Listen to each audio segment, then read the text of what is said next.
welcome back to Hard Reset. Once again, you're watching us play Yooka-Laylee Toybox. I'm Grant.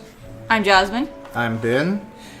So, what are your feelings about this thing so far, now that you've had a more in-depth experience with it? I love how it handles. I wish I could play Banjo-Kazooie again, but with this tight controls. Yeah. Well, remember, I got this thing on Xbox One, so technically you could do it. Oh yeah, I'll play the rare replay one day. Now that I think about it, I think technically you did. Oh wait, no, you were kind of like guiding me on like what to do and all that, because I was like so completely lost. And now I know that these blue things at an angle, I can just go up like that. Ooh. I guess we just had to take a page from Fred Durst. Keep rolling, rolling, rolling. Like the one song of his from his thing that I liked. Ugh. It still amazes me people like his music. He's white. But in this day and age, that wouldn't mean much anymore. You know, I think the thing I'm impressed by most with this game so far is just how good the graphics look for a Kickstarter game. And just like in a pre-alpha mode too. Yes, I mean this looks like, you know, a big budget game would. Yeah. I think they worked really hard because they wanted to capture that sort of feeling, and you can't do that with overly realistic graphics, but you do need some sense of like, look at how that water is rendered. Yeah. Look at how the wood is textured. Yeah. The controls and the physics of it needs to be realistic, but the characters themselves do not. Like, look at her big ass nose. Yeah. But the character animations look great too. Yeah. I love their idle animation because she nibbles his ear. Yeah. Really? Let me show you. This will take a second. I guess she'd probably be a vampire back then. I think she's a fruit bat. I could be wrong. Maybe she's vegetarian, thinking of getting back into going to being an omnivore or something. Let's get this started again. Yeah. It wasn't working at that angle, I guess. Waiting for a snack. Waiting for a snack. I like how their eyes kind of wander around a little bit. I'm just imagining just like they just completely like spaced out, just like spread, just like oh look what that one pony was, where the heck it was. There we go. Yep. So that's kind of a nod to Banjo-Kazooie because the idle animation for that is Kazooie, the bird, would come out of Banjo, the bear, out of his backpack because that's where she would stay. She would come out and peck his head a few times, and he would just go, "Ow!" Yeah. All right, let's see if we can roll up here this time. Yay! There we go. Woo! Nope. I was gonna say, I guess you can't just roll back into a ball then, or... No. So, let's see how I'm gonna do this. Nope. Oh! Well, at least there's no damage in this, but now I'm gonna fall again. Well, we made progress, though. But, so yeah, like I said, I'm just imagining like one of them, the like eyes really spaced out. Was that, because we never really got into My Little Pony or the new reboot that came out. What the heck was the name of that one that actually just was a Everyone complete just called accident? it Derpy Fly or some crap like that. Yeah, because all I remember was like that one was just like an accident. They just like rolled with it after that happened. The thing is, the creators of that show are hella like self-aware. They knew what their audience was like and that it is mostly adults. Yeah. And while they didn't pander to the creepiness of that demographic, they did understand the whole... Some of the humor is going to be derpy and random and things like that. It's not necessarily going to be 100% kid humor. Yeah. Yeah, absurdist humor doesn't always translate well for kids. Yeah. Like, I think for me the best example of absurdist humor for kids that did it well... Well, for some... Well, probably I'd say, Adventure Time's a good one. Because that is just absurd up the wazoo. But like one of the last things before that I even remember watching that I always loved was Yellow Submarine. How far can I fly before? Apparently not. So close. This is pretty much how a lot of my frustration with Banjo games goes, because you have to keep climbing a thing, and no matter how many times you fall, you can only complete the level, and I have to complete the level by getting every jiggy, no matter how annoying and obnoxious the climb is. So I will do this, and it might have to be off camera because you guys might get bored. The funny thing is, like, Ben, do you do, like, a lot of collectible searching for games, or do you just go for, like, the main stuff itself? I think it really depends for me on the game itself, the experience. For something like a Banjo-Kazooie or a Mario 64, I do try to collect everything. Yeah.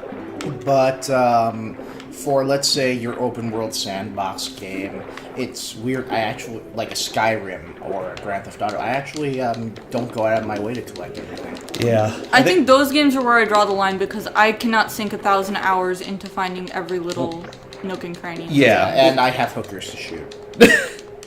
Yeah, because, like, that's one thing that was good about these is, like, there were a lot of collectibles, but they were all self-contained in, like, smaller areas. Versus Grand Theft Auto or Saints Row, where they're just, like, all kind of randomly spewing about. They are, but also the thing is that the environments in games like a Banjo-Kazooie are a lot more enjoyable to explore. You know, it's, do I really want to crawl down a dark alley 1,000 times to find some random, you know, box? Not really. Yeah, because, like, man, I think the only ones that I'd done, like, the full collectible hunting for was Arkham Asylum and maybe Arkham City? Wait, did I do all of Arkham City? What do I do? Tail attack won't break that thing open or something? No. Oh, this is weird. Maybe it's just there to taunt you. Yeah. Where's the little robot? Well, this pink has to mean something because it's different from the yellow. Ground pound it? Super high ground pound. Push a box into it if there is one somewhere? I didn't even try pushing things. Is anything pushable? No. It's not doing that pushing. Oh, maybe there's a secret thing on the other side. Let's check.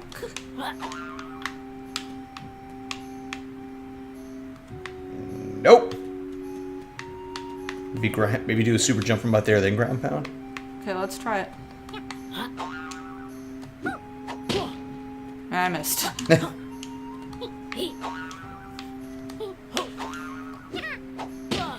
Nope. I'm gonna go somewhere else and see maybe if there's another robot to explain things. Do you do anything? I hope so. No, you're just adorable and fun to interact with. This will be an interesting one. Whoa, super fast.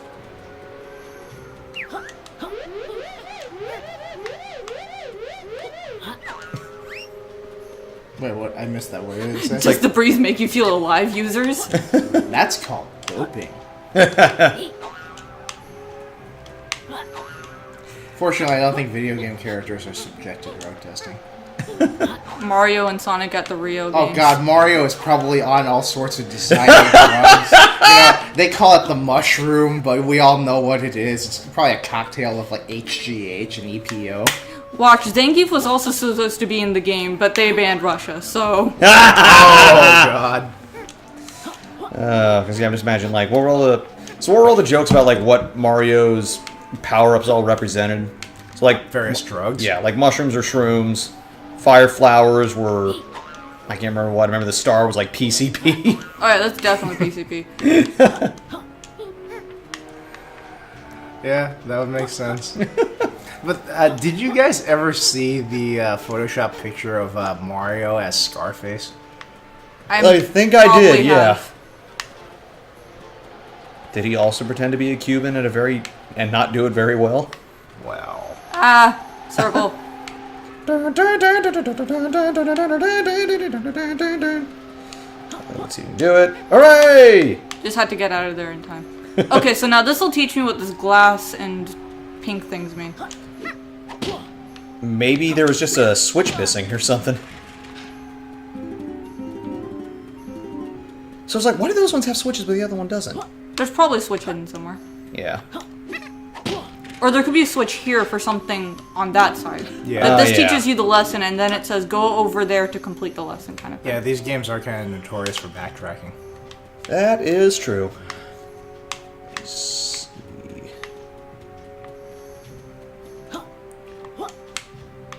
You don't really see it here, but I'm really looking forward to seeing how the environments of Yooka-Laylee will end up looking. Oh, yeah. Because even if they fall into the tropes of ice level where everything is slippery, lava level where you die when you touch the fire, I still kind of enjoy those things.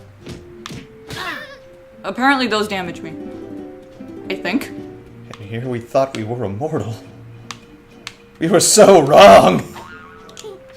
Well, back to the breeze hole of hell. No. Or up those switch. There's always something higher up. Right, I gotta learn my lesson on that. Is that the switch? Such a great lesson to teach kids when they play this game. If in doubt, get high. Life lessons. Ooh, a room. It'll not be Before I inhabited by fall. Tommy Wiseau, huh? So from what I see so far in this Toybox demo, we're not really running into a lot of camera angle issues. No. Would you say part of that is the controls, but also it also comes down to the level design? For me it was mostly the camera, because the levels were designed just fine, I think. I am of course biased, I have nostalgia goggles on, but the thing is, if something was blocking the way, the camera should be able to clip behind it or something, and it just didn't. It stopped at a wall. Here, I can go through the wall. Well, no I can't. But it could just be level design, because there was nothing behind a wall that I needed to see. There's a robot up there you may want to talk to. Yeah, but I want to figure things out for myself. Anybody notice that that thing looks a bit like a Kinect? It does. Yeah, a little bit. Particle effects! Wow, that was... Thank you, Grant, for that suggestion. I learned so much. Yes, we learned that robots like particle effects. And apparently bubbles are something I can solidly stand on top of. Oh, maybe you have to match these particle effects with those things to stop them. What do you do? What do you do? What do you do? Nothing. This is just a proof of concept room, I'm sure. These Yeah. are the cool things our Unity engine is capable That's of doing. really nice. Yeah. And look at how it's interacting with Yooka-Laylee Go. in terms of the light effect. How about this green one? Ooh. By the way, when That's okay. robots say they like particle effects, they mean things that can kill organics. Of course, he's been calling me a meatbag this whole time. Yeah. Yeah. By particle effects, we're talking about what happened to Rorschach. Oh, Ugh. Ugh. That was horrific. I don't know about particle effect. Reduced to bloody particulate might be more accurate. Fire! This is actually really well done. Yeah, it's Like, not bad. notice that touch of gray where it originates? Yeah. Sound like Craven Grove Blizzard. We saw a restaurant in SF that has fried frog. Fried frog? Yes. It's not a reptile, but it's close. It is. Probably also god awful expensive since it's SF. Yep. Oh, yeah, everything's expensive there. It's within walking distance of the Symphony Hall and the Opera House. So of course it's going to be more expensive than even normal SF standards. Yeah, that's true. I think the only thing in SF that's cheap or free is complaining. Smugness costs nothing. Should cost more. Given the way things are now, if we charge a tax on smugness, we'd probably solve the budget crisis. Wasn't there a South Park episode about that? Yeah, where was it? Yeah, something like Kyle's father got a hybrid and just became literally so up his own ass, where it's just like he became intolerable and just moved to San Francisco because he was quote unquote more welcome there. Did I? Yeah, I went up there. I need to go up there. That's the rest of the level. Well, there's also that one section over there with the glass thing. Oh, I yeah. haven't figured out yet. Oh, over there. Okay. So So we just there's- have to find where the switch is. It's got to be nearby, but where? Drop down over the side and just see what happens. Maybe there's a ledge underneath it. Nope. Nope. Just infinite death. Now you get to watch me traverse this land again. Maybe we'll fast forward this. We're not sure. Oh. Why? Why are there no checkpoints in a thing that doesn't need them? checkpoints in something that doesn't have saves. Yeah. Did I climb up to this thing? I'm sure if you asked that question, the reply somewhere would be "get good." Oh yes, the Dark Souls response. I never said I was valid good at as these ever. games. Huh? I just enjoy them. I just have patience to go through Click Clock Wood even if I die 1,000 times. Patience is a skill, trust me. Yeah. Actually, what if maybe the switch is up there? Oh god, it probably is. Would they be sadistic enough to do such a thing? Yes. Oh, wow. They would do it so that you have to climb up the mountain in order to activate a switch, time travel, or go to the different season, and then climb up to see the effects of that switch. One thing had to do with like a baby bird egg, and so you had to go through the different seasons to watch it grow and hatch. Oh jeez.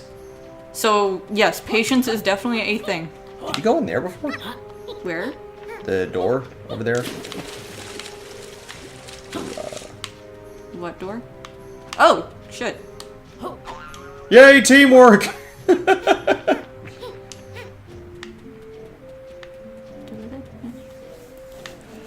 I know that, like...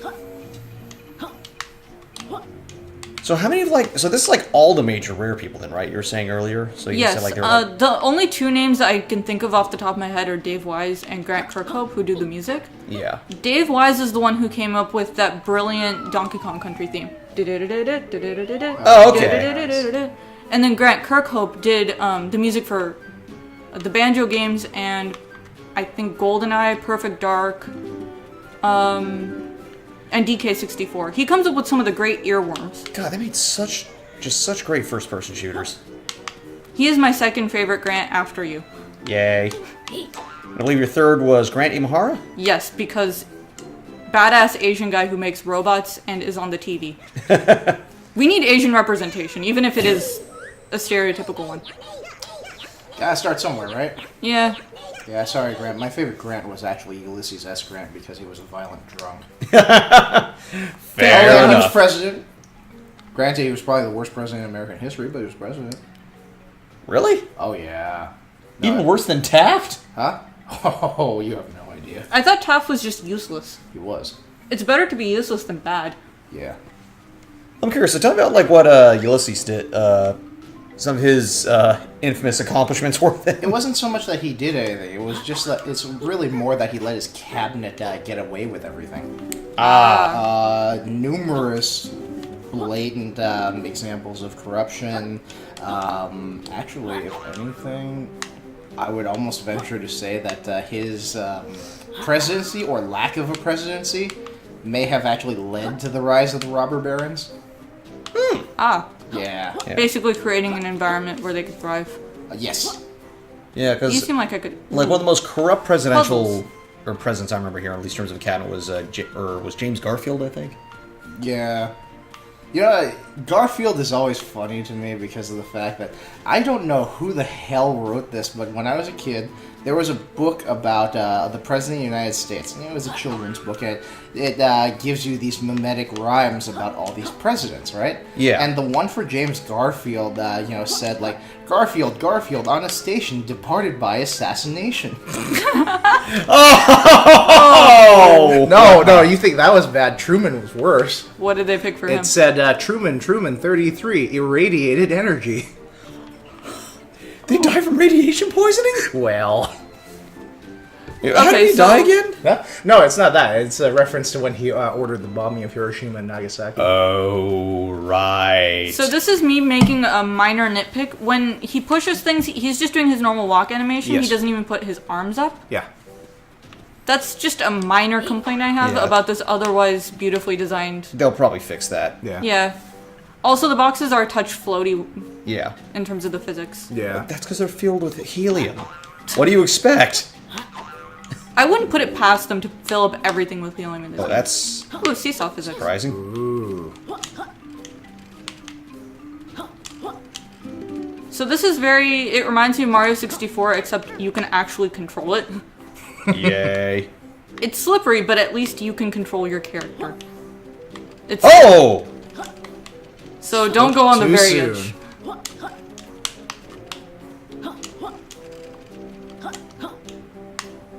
Okay. Wait, why'd you do that? Isn't that what sent you flying the last time? Yes, but I just wanted to have a better camera angle for that moment. Ah, okay. I guess I can do it from here. Alright, well, I think we're going to end this episode. Probably just going to take one more to finish this, so we'll see y'all next time. Thank you, everyone. Bye. Bye.